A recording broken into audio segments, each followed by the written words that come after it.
नमस्ते पिताजी। रमेश, शहर से क्या कमा कर लाए हो? महंगाई बहुत बढ़ गई है और ऊपर से पेट्रोल के दाम भी, तो मैं ये। सुरेश, ये कुछ पैसे मम्मी जी के लिए मोबाइल, दीदी के लिए कंगन और भैया के लिए चप्पल। कहाँ से की कमाई? जो ई बाइक चलाई उसने सारी बचत कराई, आखिर बचत भी तो है कमाई। जॉय की बाइक जितनी दौड़ेगी उतनी बचत जोड़ेगी। आज ही घर आए और बचत कमाए।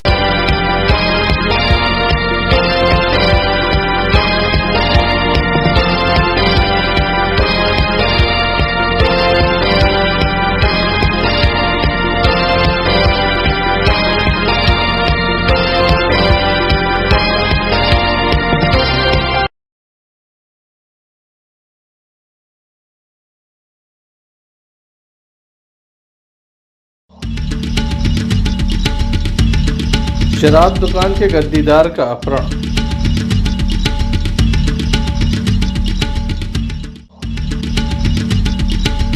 स्वच्छता अभियान के अंतर्गत मुक्तिधाम में किया गया श्रमदान।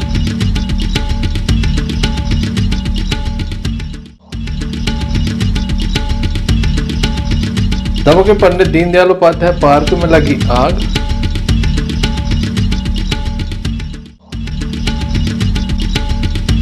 नोहलेश्वर महोत्सव का हुआ समापन, किया गया विशेष सम्मान।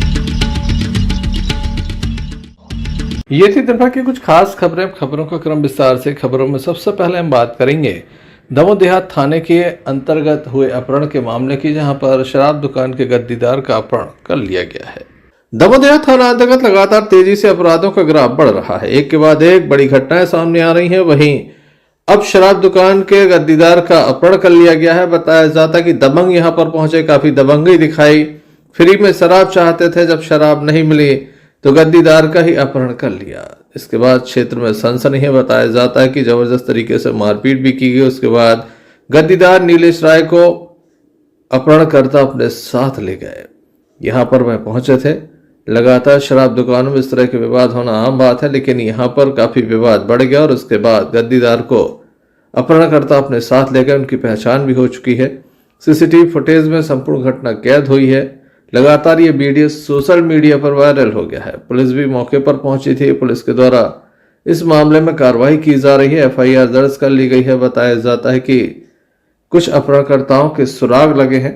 जल्द ही इस मामले का पुलिस खुलासा कर सकती है, लेकिन जिस तरह से बड़ा मामला सामने है, इसके पहले भी इसी तरह के मामले यहाँ पर सामने आ चुके हैं। अब एक बार पुनः बड़ा मामला सामने आ गया है कि गद्दीदार का अपहरण कर लिया गया है। आप देख सकते हैं तस्वीरों में वाद विवाद, मारपीट और जबरन ले जाने का प्रयास किया गया। ये देखिए आप किस तरह से मारपीट हो रही है और नीलेश राय नाम के व्यक्ति को दबंग अपने साथ उठाकर ले गए। इनकी संख्या के बारे में अभी स्पष्ट नहीं है। एफआईआर दर्ज करा दी गई है। क्षेत्र के ही ये लोग बताए जा रहे हैं। मामले में पुलिस की जांच जारी है। देखने लायक होगा इस तरह की घटनाओं पर पुलिस कब तक अंकुश लगा पाती है और कब तक आरोपियों को पकड़कर सलाखों के पीछे पहुंचाती है। वैसे भी पुलिस के और शराब ठेकेदारों के संबंध काफी मधुर होते हैं। वहीं इस तरह की दबंगई के बाद अब पुलिस लगातार इनकी तलाश कर रही है।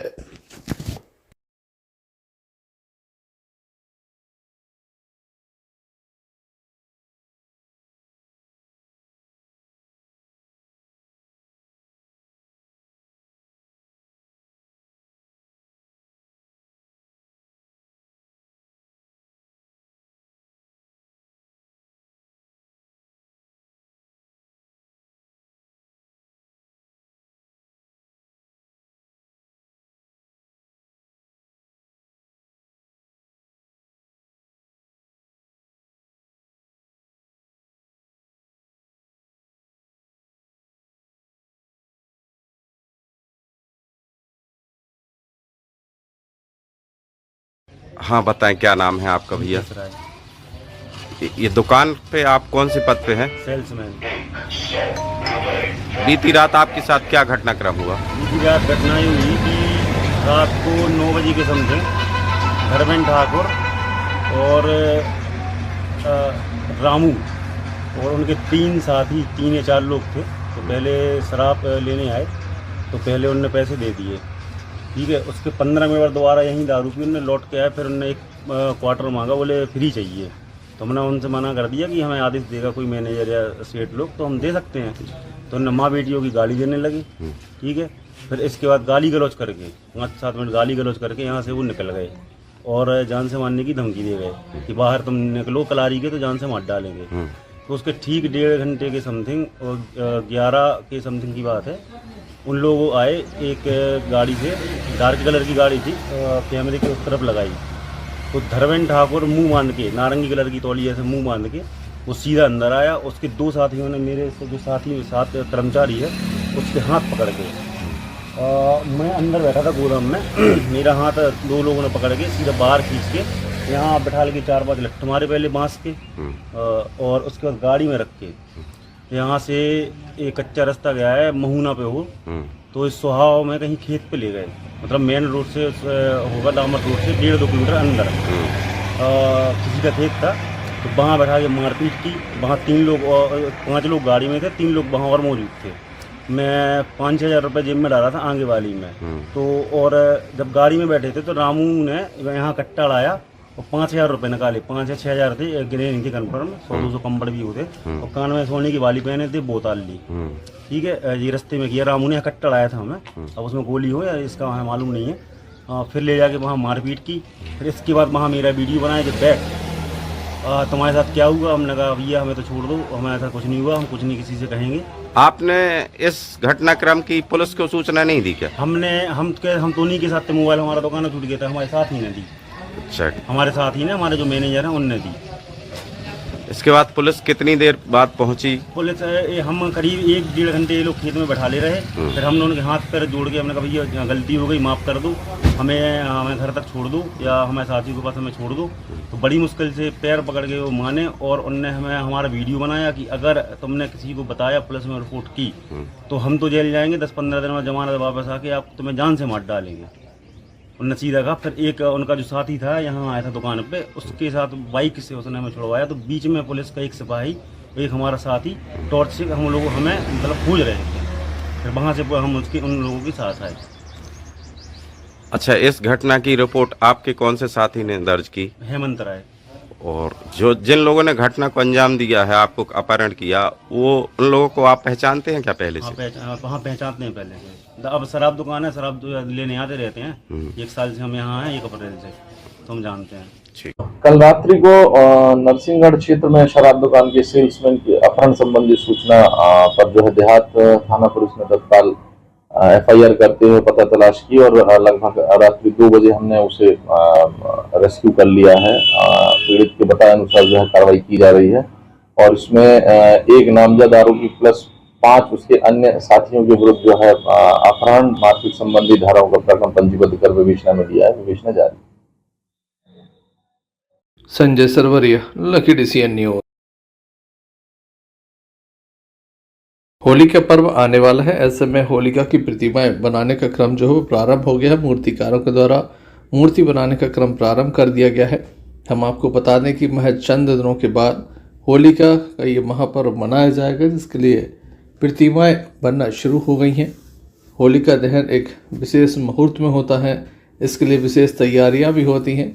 वहीं मूर्तिकारों के द्वारा विशेष प्रयास किए जाते हैं कि अच्छे से अच्छी और दामों में काफ़ी सुंदर प्रतिमाएं स्थापित की जाएं। इसके लिए लोग पहले से आकर ऑर्डर भी दे जाते हैं कि उन्हें किस मुद्रा की मूर्ति की आवश्यकता है। लगातार मूर्तियों को बनाने की तैयारी लगी है, मिट्टी वगैरह चढ़ा के निर्माण कार्य चालू है। मूर्ति कब से बना रहे हैं आप? हमें तो 50-60 साल 50 साल पिताजी वगैरह बनाते थे, उसके बाद हम। क्या नाम है आपको? राजेश पेंटर। कहाँ पर है ये जगह? ये मांगंज स्कूल के पास दमोह। मूर्तिकार जहाँ मूर्तियों को अंतिम रूप दे रहे हैं, तो वहीं लगातार ये भी देखने में आ रहा है कि दमोह में रंगों का ये पर्व धूमधाम से मनाने की तैयारियां शुरू हो गई हैं। Sanjay Sarwaria, lucky DCN news, Damoh. जन औषधि दिवस के अवसर पर समाज सेवियों और जनप्रतिनिधियों ने मानस भवन से घंटा घर तक एक रैली निकाली। जेनेरिक दवाओं के संबंध में आयोजित यात्रा को हरी झंडी दिखाकर रवाना किया गया। इस दौरान कलेक्टर सुधीर कुमार कोचर, जन औषधि केंद्र संचालक किशन लाल होरा घीवाला सहित जनप्रतिनिधिगण आमजन मौजूद रहा। इस अवसर पर दमोह कलेक्टर सुधीर कुमार कोचर के द्वारा अपनी बात भी रखी गई।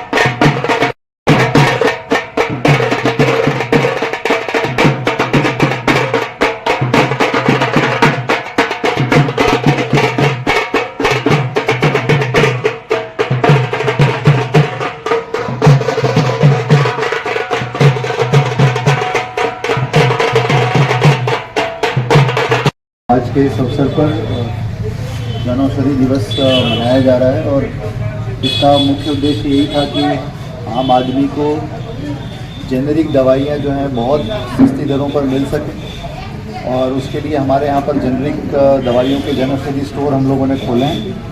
आज इस दिवस पर मैं सबको शुभकामनाएं देता हूँ और आशा करता हूँ कि हम जन औषधि केंद्रों का विस्तार पूरे ज़िले में और बेहतर तरीके से कर सकें। Thank you. भारत सरकार के द्वारा जन औषधि योजना जो चालू की गई है इसका मुख्य उद्देश्य हर व्यक्ति को कम से कम कीमत पर जेनेरिक दवाइयाँ मिल सकें, उस उद्देश्य से ये चालू की गई थी और ये पूरे ज़िले में पूरे प्रदेश में जन औषधि केंद्र खोले गए और आज उसी दिवस को मनाने के लिए आज शासन के निर्देश थे, तो आज उसी उपलक्ष्य में आज ये रैली निकाली जा रही है और ये पूरा सप्ताह कार्यक्रम चलेंगे और हमारा लक्ष्य भी है कि जहाँ जहाँ पर जन औषधि केंद्र नहीं पहुँचे हैं हम उनको पहुँचाने का प्रयास करें। Sanjay Sarwaria, Lucky Asian news, Damoh. प्रत्येक रविवार को स्वच्छता कार्यक्रम चलाया जाता है। ऐसे में आज जो स्वच्छता कार्यक्रम है वह मुक्ति धाम में चलाया गया ताकि यहाँ पर साफ सफाई की जा सके। यहाँ जो कचरा मौजूद है उसे इकट्ठा करके अलग किया गया। नगर पालिका का अमला भी यहाँ पर मौजूद था, वहीं जनप्रतिनिधिगण विशेष रूप से मौजूद रहे। में हमारा 36वां स्वच्छता अभियान था जो कि आज आयोजित हुआ। यहाँ पर वार्ड वासियों ने बढ़ चढ़कर हिस्सेदारी की केंद्रीय विद्यालय के सामने और आज ये अभी मुक्ति धाम में 2 जगह आज सफाई हुई है। 2-3 बातें मैं बहुत महत्वपूर्ण है जो कहना चाहता हूँ। पहला तो ये था कि यहाँ के वार्ड वासियों ने ये बताया कि शमशान घाट का सौंदर्यीकरण होना है, तो मैंने इनको ये कहा है कि आप इसको प्लान करिए, हम जन सहयोग से इसके लिए राशि दिलवाएंगे और हमारा प्रयास ये रहेगा कि आने वाले 2-3 महीनों के अंदर इस शमशान घाट की पूरी तस्वीर बदल जाए और इसके लिए यहाँ के जो वार्ड वासी हैं वो अब उन्होंने संकल्प लिया है कि वो इसको प्लान कर रहे हैं और इसको कराएंगे। इसी प्रकार से यहाँ की 2-3 इशूज़ थे जिसमें कि पानी को लेकर के, जो जल निगम के माध्यम से पानी आता है उसको लेकर के, कॉलोनी के विकास के इशूज़ को लेकर के, नालियों को लेकर के, उसमें भी मैंने इनको कहा है कि आप समिति के माध्यम से मेरे सामने आइए। आपकी जो समस्याएं हैं राजस्व से संबंधित, नगर पालिका से संबंधित और ग्राम पंचायत से संबंधित, उनको हम लोग मिलकर के हल कराएंगे। पानी भरने वाली समस्या पर भी हम लोग काम कर रहे हैं सुभाष कॉलोनी के साथ यहाँ के लिए, उसको भी हम लोग तेज़ी से हल कराने का प्रयास करेंगे। एक चीज़ और इम्पॉर्टेंट है कि अभी कल मैंने देखा था कि हमारे सफाई कर्मचारी जो हैं, हमारे सुपरवाइजर्स, उन्होंने एक संकल्प लिया है कि वो लोग भी हर शनिवार को वीआईपी रोड का स्वच्छता का अभियान चलाएंगे। ये वाकई में उनकी बहुत ही प्रशंसनीय और अनुकरणीय पहल है। मैं उसके लिए उन सबको बहुत धन्यवाद देता हूँ, साधुवाद करता हूँ नगर पालिका की टीम को कि उन्होंने ये संकल्प स्वेच्छा से लिया है और मुझे लगता है कि ये जिले की, शहर की स्वच्छता को लेकर के एक बड़ा कदम साबित होगा।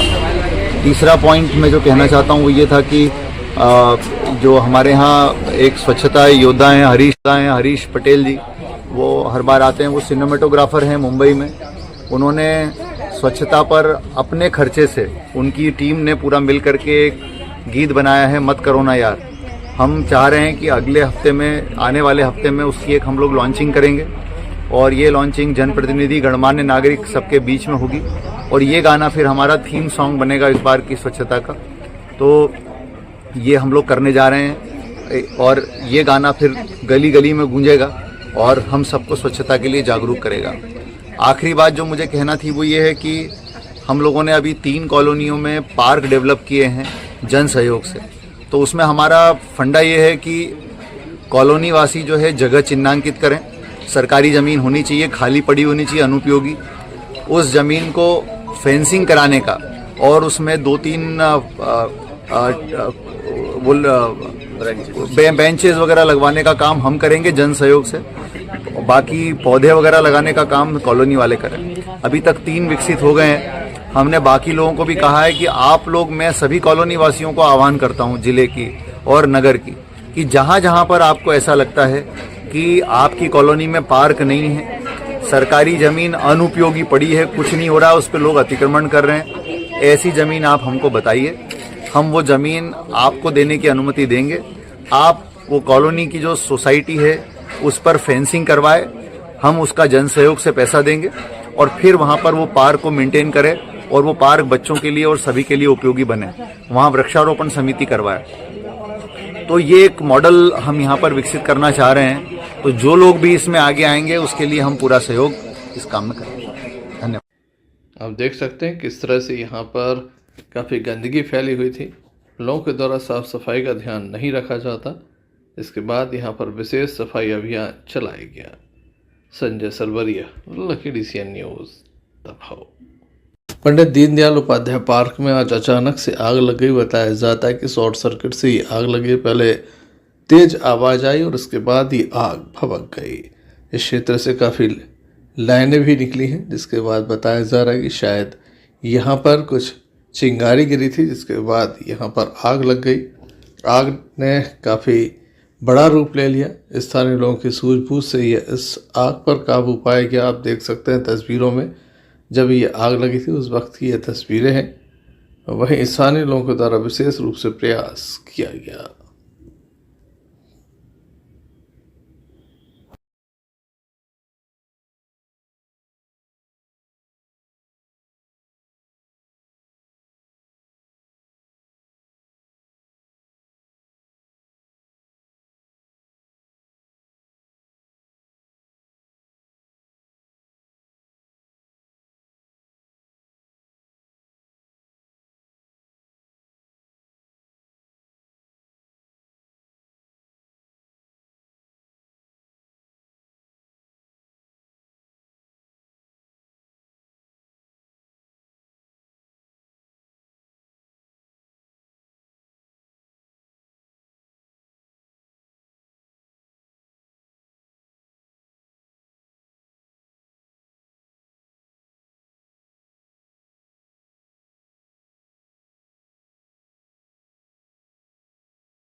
आग के चलते चारों ओर धुआं ही धुआं था, जिसके चलते यहाँ रहने वाले लोगों को काफ़ी परेशानी का सामना करना पड़ा।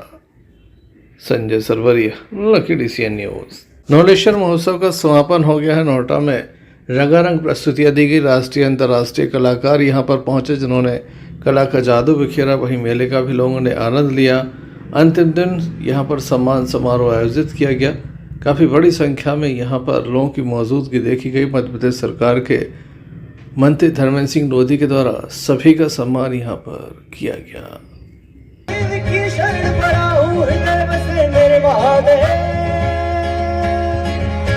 महादेव हे महादेव, हे महादेव हे महादेव।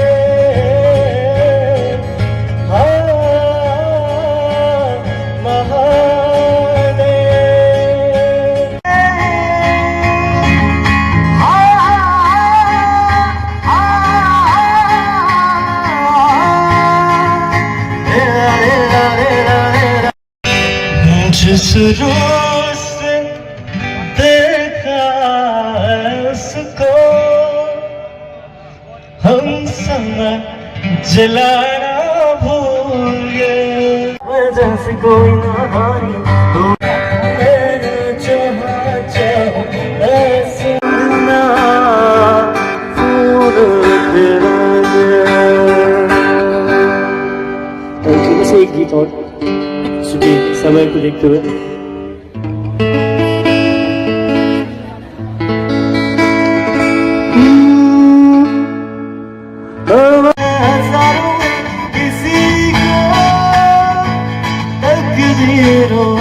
हमारे अलग अलग विभागों के लोग, हमारे समिति के लोग और सबसे मुख्य बात इस कार्यक्रम के मूल सूत्रधार हमारे माननीय मंत्री जी की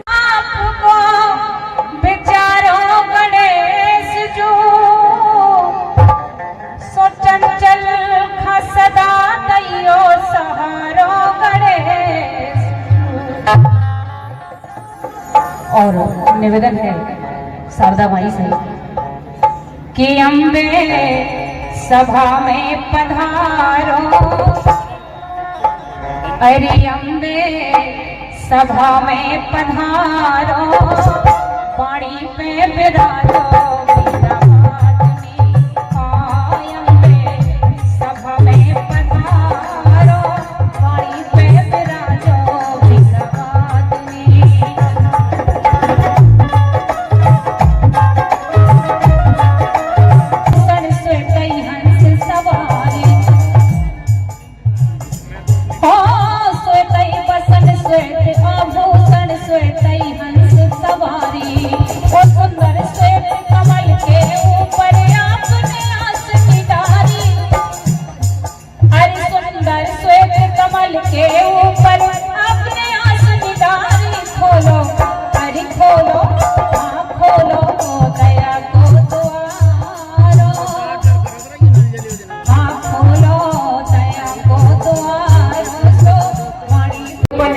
कुछ नहीं कर सकते। ये हमारे कवि लिख रहे हैं, अरे इस संसार में मात आप हो प्रखर बुद्धि की पैनी,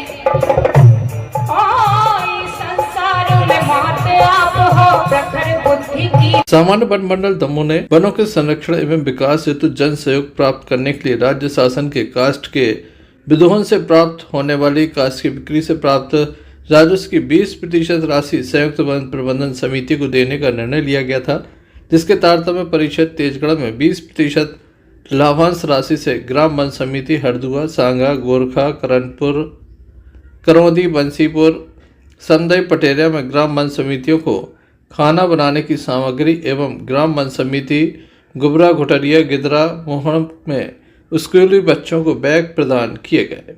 कार्यक्रम में बतौर मुख्य अतिथि मध्य प्रदेश सरकार के मंत्री धर्मेंद्र सिंह लोधी एवं मंडल अध्यक्ष संग्राम सिंह लोधी, पूर्व मंडल भारत सिंह लोधी के अलावा बड़ी संख्या में अन्य गणमान्य अतिथिगण मौजूद रहे। कार्यक्रम विशेष रूप से दमोह वन मंडल अधिकारी ईश्वर जरांडे की मौजूदगी देखी गई। मां सरस्वती के समक्ष दीप प्रज्वलन के साथ कार्यक्रम की शुरुआत की गई। इस अवसर पर मंत्री श्री धर्मेंद्र लोधी के द्वारा अपनी बात रखी गई। वन समिति और हरदुआ की वन समिति, इन लोगों को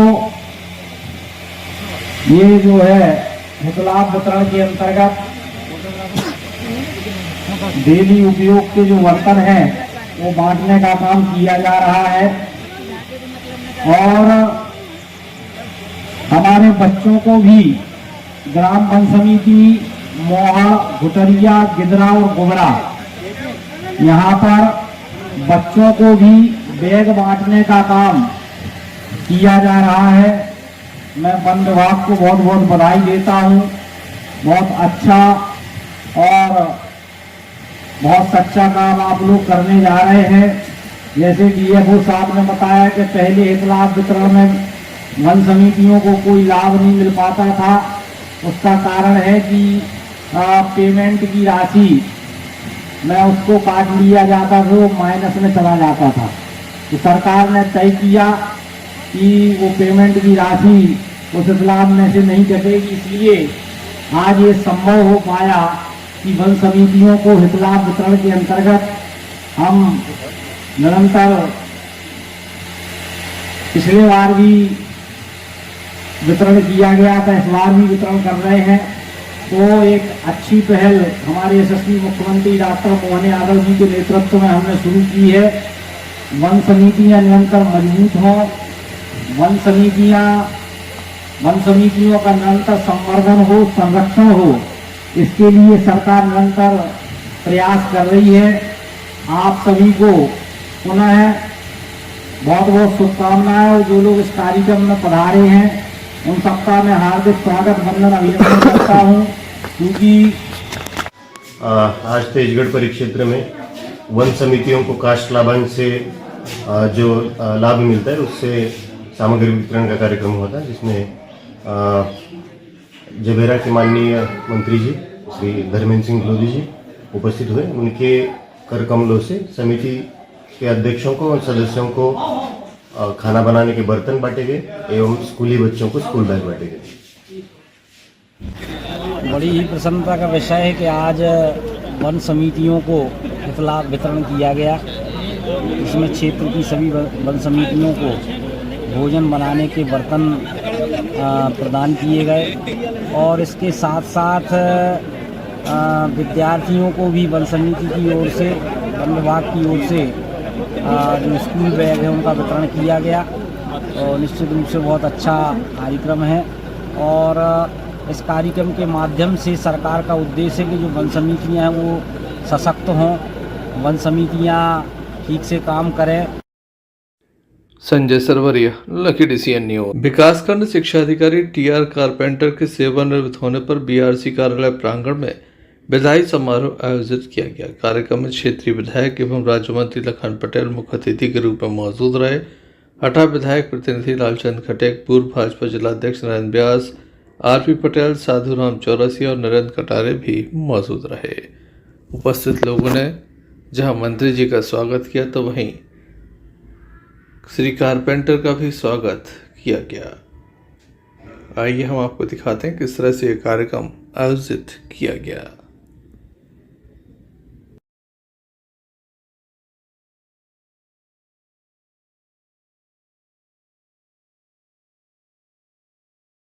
प्रारंभ हो रहा था, 30 साल 35 साल काम किया होगा। 35 साल में एक जीवन का एक बहुत बड़ा हिस्सा निकल जाता है और वो समय जब हम जवानी से लेकर के बुढ़ापे की ओर बढ़ते हैं वही हमारे जीवन का सबसे महत्वपूर्ण समय होता है। और उसी समय में हमने जो नौकरी की और वो हमारी आदत में तब्दील हो जाता है। सुबह से उठना, तैयार होना, स्कूल जाने की तैयारी करना, परीक्षा कराना वगैरह वगैरह। और अब एकदम जब आदमी रिटायर हुआ तो सुबह से उसको समझ में नहीं आता कि हम करें क्या, क्योंकि आदत तो वही है, 8 बजे उठ गए, 7 बजे उठ गए, तैयार हो गए, स्कूल जाना है, अब काम नहीं।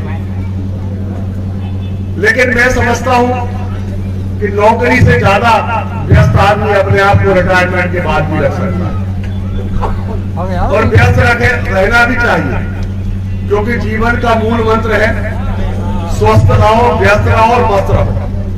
अगर ये तीनों चीजें आपने अपने आप में रखी तो आप कभी अपने आप को थका हुआ महसूस नहीं करेंगे। मगर निरंतर गति रहने वाली शिक्षा जगत के लिए एक अनुभवी अधिकारी रहे। पहले शिक्षक के रूप में काम किया, अब विकासखंड शिक्षा अधिकारी हटा भी रहे। फिर आज के समय बटियागढ़ से वो रिटायरमेंट ले रहे हैं। जो भी कर्मचारी होता है समय आने पर 62 वर्ष की आयु पर सभी का रिटायरमेंट होता है। तो कारपेंटर से कहना चाहता हूँ कि आपका कार्यकाल बहुत अच्छा रहा, सभी से संबंध भी अच्छे रहे।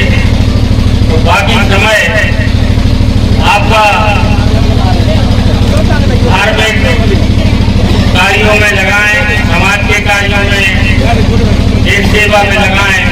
यही मैं उनसे कहना चाहता हूँ कि अभी रिटायरमेंट जो सभी का होता है, आप स्वस्थ भी हैं, तंदुरुस्त भी हैं, तो इसका लाभ हम सभी लोगों को मिले ये सब मैं आपसे कहना चाहता हूँ। बटियागढ़ से अन्नू खान की रिपोर्ट। रमजान के रविवार को पहला रोजा रखा गया। पूरे महीने भर मुस्लिम भाई दिन भर रोजा रखकर खुदा की इबादत करेंगे। इस संबंध में हमारी टीम ने हाफिजों से बात की। अल्हम्दुलिल्लाह, अल्लाह का लाख लाख शुक्र है और उसका बहुत बड़ा एहसान है कि अल्लाह तबारक व तआला ने हम मोमिनीन के लिए बेहतरीन तोहफ़ा यानी माह रमज़ान मुबारक हमें जो है चाँद दिखाकर हमें अता फरमाया है। और ये माह मुबारक बहुत ही बाबरकत महीना है। इसमें मोमिनीन को चाहिए कि वो ज़्यादा से ज़्यादा अल्लाह ताला की इबादत करें और इसमें अपने लिए, अपने घर वालों के लिए, अपने मरहूमीन के लिए जो है ज़्यादा से ज़्यादा बख्शिश की दुआएं करें और ख़ास तौर पर नमाज़ों का एहतमाम करें, तरावी का एहतमाम करें और कुरान करीम की तिलावत का भी। अहमद इरफान साहब ने कहा है कि ख़ास मेहमान आने वाला है, ख़ास मेहमान आने वाला है यानी रमज़ान आने वाला है और अपने दामन में लेके सौगातें, अपने दामन में लेके सौगातें फजल रहमान आने वाला है। तमाम आलम इस्लाम को, ख़ासकर शहर दमों के तमाम मोमिनीन को इस माह मुबारक की मुबारकबादी पेश करता हूँ और दुआ करता हूँ कि मौला ताला हम सबों को इस माह मुबारक की हिफाजत और सियानत करने की ज़्यादा से ज़्यादा तौफीक रफ़ीक अदा फरमाए। सबसे पहले तो रमज़ान मुबारक की मुबारकबादियाँ तमाम मुल्क के लोगों को पेश करते हैं कि जैसे ही रमज़ान मुबारक का चांद नजर आता है तो सारी दुनिया के अंदर एक नूरानी माहौल पैदा हो जाता है और ख़ास तौर पर मसाजिद में जो रौनकें नजर आती हैं वो देखने के लायक हैं। बच्चे हों या जवान हों, सारे लोगों के अंदर जो शौक़ इबादत का ज़ौक़ जो नज़र आता है वो एक अलग ही मंजर पेश करता है। ख़ास तौर पर जैसे ही रमज़ान मुबारक का पहला रोज़ा आता है तो मस्जिदों में आम तौर से वो सारे दस्तरखान नज़र आते हैं और अमीर गरीब सब एक ही दस्तरखान पर बैठ कर जो इफ्तार का मंजर रहता है वो एक बड़ा नूरानी समय रहता है और एक इत्तेहाद और एक माहौल जो पेश करता है वो एक अपनी अलग एक नज़ीर है कि सारे बच्चे, बूढ़े, जवान, अमीर, गरीब सारे ही एक दस्तरखान पर बैठकर सारा दिन अल्लाह के लिए अपना खाना पीना सब कुछ छोड़ देते हैं और उसके बाद जब इफ्तार करते हैं और ख़ास तौर पर मखसूस जो दुआएं होती हैं उनके मंजर एक अलग होते हैं। तो इस महीने की अलग ही एक शान है, एक अलग अंदाज है और पूरा महीना अल्हम्दुलिल्लाह मसाजिदों में जो रौनक रहती है वो एक अजीब और एक पुरवकार मंजर पेश करती है। मैं तमाम मुसलमानों से यही अपील और गुजारिश करना चाहता हूँ कि आज से लेकर आखिर तक रमज़ान मुबारक में ख़ास तौर पर रोज़ों का एहतमाम करें और उसके साथ गरीबों का, अपने पड़ोसियों का और जो भी आपके पड़ोस में गरीब रहते हैं ख़ास तौर पर उनका ख्याल रखें क्योंकि ये माह मुबारक है। ये हमें पैगाम यही देता है कि हम खुद भूखे रह के एहसास करें उसके बाद फिर हमें किसी भूखे का एहसास जो होगा वो एक अलग ही होगा।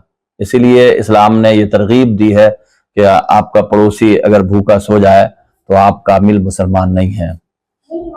अल्लाह ताला से दुआ करते हैं कि तमाम मुसलमानों को इस महीने की बरकतें अता फरमाए और खुसूसी जो है इसमें इबादतों का, तिलावतों का और रोज़ों का मुकम्मल तौर पर पूरे महीने एहतमाम करने की सादत अता फरमाए।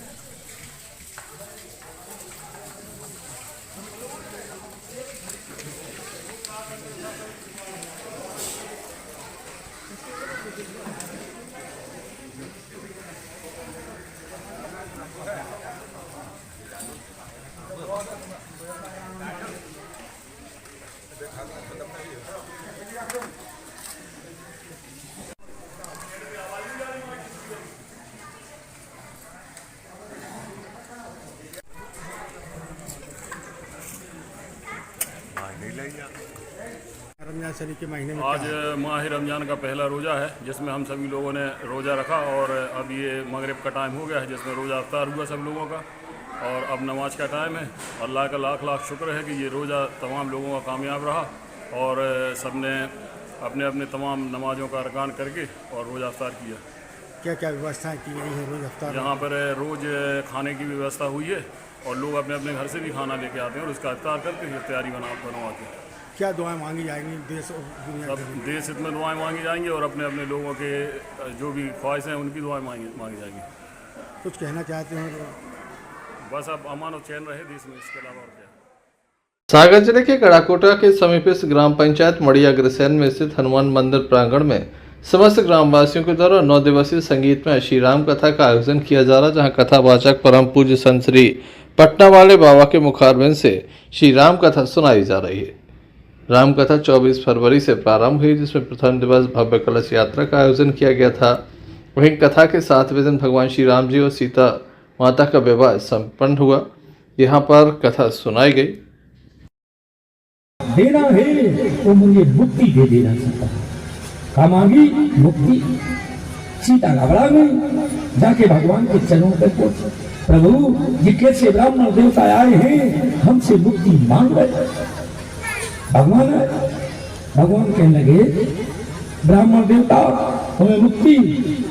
अरे हाँ मुक्ति चाहिए। कहीं तो पहले हम लंका में भक्ति पहुंचाते हैं, जब लंका में भक्ति पहुंच गए हैं तो तुम्हें मुक्ति अपने आप मिल गए। मुक्ति अपने आप। लंका में भगवान ने कोई भक्ति नहीं पहुंचाई। अगर सीता का हरण किया हो तो सीता नहीं, सीता कौन है? सीता काली है, सीता दुर्गा है, सीता भवानी और माताएं चाहिए। अपने घर की बात न समझ की भगवान को। अभी तक महाराज जी ने लगभग 138 राम कथा निःशुल्क सुनाई है। कथा के बाद विशेष आरती का आयोजन भी किया गया। इस अवसर पर समस्त ग्रामवासी उपस्थित रहे। गड़ाकोटा से यूनिस खान की रिपोर्ट।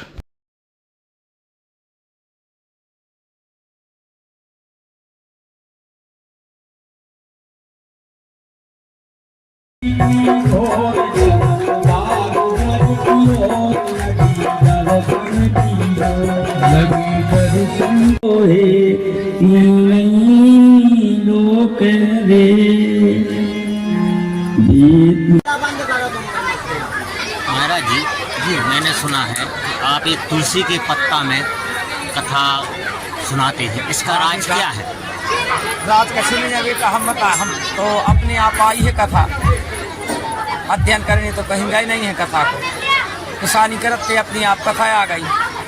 जब कथा आई तो हमने पैसों को कहा करने भगवान ने दी है तो नहीं वो कुछ ना, सब कुछ भगवान घरे भी जाए है बेटा। खेती पाती भी है, अन्य बाल बच्चे तो पालने पड़ते, लेने पड़ते पैसे। खेती पाती है, तुम लोगों को सबके आशीर्वाद से, जनता के आशीर्वाद से 141वीं कथा हो गई। बाबा जी ने तुलसी के पत्ता के अलावा कहीं जैसा नहीं। आज कथा के 7वें दिन जी आपने श्री रामचंद्र जी का वर्णन किया है, क्या है? अब भगवान मर्यादा पुरुषोत्तम है, अपन मर्यादा पे बात कर रहे कि अगर जी घर में मर्यादा रहे, परिवार में मर्यादा रहे, गांव में मर्यादा रहे, तो जब मर्यादा रहे उतना भगवान रहे। और जहाँ मर्यादा हल्के बड़ों की हर चीज की टूट जाए तो भगवान नहीं। इसलिए मर्यादा रखना है, भगवान मर्यादा पुरुषोत्तम कहा जाए। और क्या जानकारी होगी? अब जानकारी का है, ये बिना पढ़े लिखे बाबा जी का जानकारी दे, उतना ही बहुत है। और हो गई जानकारी। बोलो सियावर रामचंद्र की, सब सुखी रहो, आनंद मंगल जीवन। शराब दुकान के गद्दीदार का अपहरण।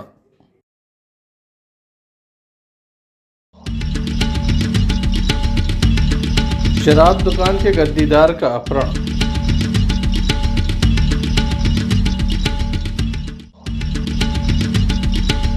स्वच्छता अभियान के अंतर्गत मुक्तिधाम में किया गया श्रमदान।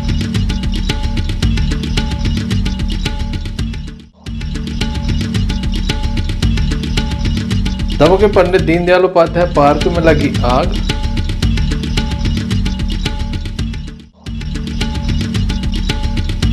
नोहलेश्वर महोत्सव का हुआ समापन, किया गया विशेष सम्मान।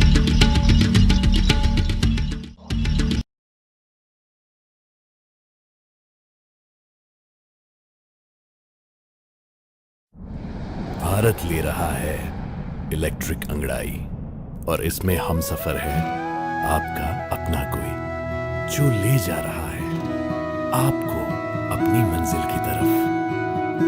आज है उठा कदम जो छू लेगा कल की ज़मीं, गर साथ चले हम सफर बन साथ चले।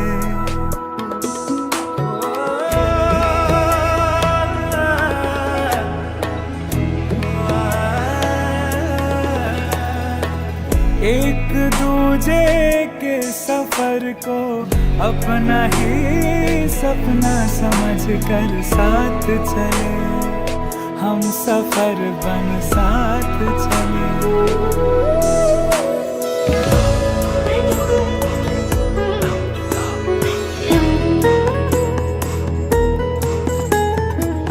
जिंदगी तो दो किनारे जोड़ने का सिलसिला है, कभी अकेले चलते चलते क्या मिला है। क्यों ना हम साथ चले साथ चले, साथ बढ़े देश मेरे साथ चले तुम हम, साथ चले तुम हम। देश को ले जाए नई दिशा की ओर, आपका जॉय भारत का जॉय, जॉय ई बाइक।